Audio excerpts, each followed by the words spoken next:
তো আসসালামু আলাইকুম এভরিওয়ান। আপনার ট্রান্সলেট কীভাবে করবেন? আপনারা ফার্স্টে চাপ দিবেন কি টু নিউ ওয়ালেট, তারপর আসবেন আপনার ব্যাকআপ ম্যানুয়ালে আসার পর আপনারা এখানে চাপ দিবেন। এখানে চাপ দেওয়ার পর আপনার যে তিনটা অপশন আছে এই তিনটা অপশন আপনারা অন করে দিবেন। তো অন করার পর নিচে লেখা আসবে অন করবেন, অন করার পর নিচে লেখা আসবে কন্টিনিউ। তো এখানে চাপ দিবেন বা কনফার্ম লেখা আসবে। তখন এই যে আপনাদের যে সিক্রেট পাসটা, এই পাসটা কোনো জায়গাতে সেভ করে রাখবেন। পরবর্তীতে আপনাদের ফোন যদি কিছু হয় বা আপনার ফোনটা নষ্ট হয়ে গেছে তখন আপনি এটার কোনো একটা সিক্রেট জায়গায় রেখে দিবেন, সিকিউর যাতে পরবর্তীতে আপনি পান। তারপর এখান থেকে ব্যাগে আসবেন, ফুললি ব্যাগে আসবেন।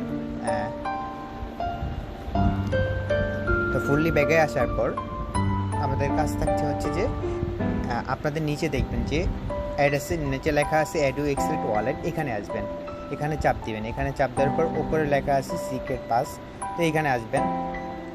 এখানে আসার পর আপনাদের কাছ থাকতে পিএনবি স্মার্ট চেন যেটা আছে কালো যেটা আছে ওটাতে আসবেন। ওটাতে আসার পর আপনাদের কাছ থেকে পেস্ট, যে আপনারা যে কপিটা করছেন না ওই কপিটাই জাস্ট এখানে চাপ দিয়ে আপনারা পেস্ট করে দেবেন।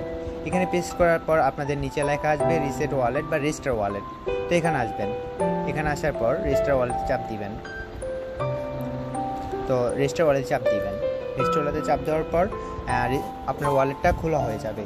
তখন আপনার এখানে কনফার্ম করার জন্য আপনার একটা পাসওয়ার্ড লাগবে, আপনি 3 বার যাবে পাসওয়ার্ডটা।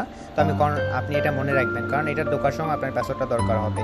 তো আপনি যে কোনো একটা পাসওয়ার্ড দিতে পারেন, যেরকম আমি দিছি, বা একটা ফিঙ্গারপ্রিন্ট চাইতে পারে আপনার কাছ থেকে, বা আপনি ফোনে ফিঙ্গারপ্রিন্ট সেভ করলে আমার ফোনে ফিঙ্গারপ্রিন্ট সেভ করার কারণে ফিঙ্গারপ্রিন্ট চাইছে। তো এখন আসবে আপনারা ম্যানেজিং ক্রিপ্টোতে চাপ দিবেন। ম্যানেজিং ক্রিপ্টোতে চাপ দেওয়ার পর এখানে সার্চ বারে আসবেন।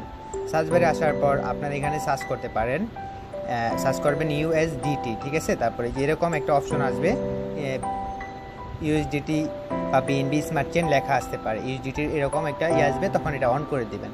তো অন করার পর আপনাদের এটা খোলা হয়ে যাবে। তো আজকে ভিডিওটা এই পর্যন্তই। সবাই ভালো থাকবেন, সুস্থ থাকবেন। আসসালামু আলাইকুম।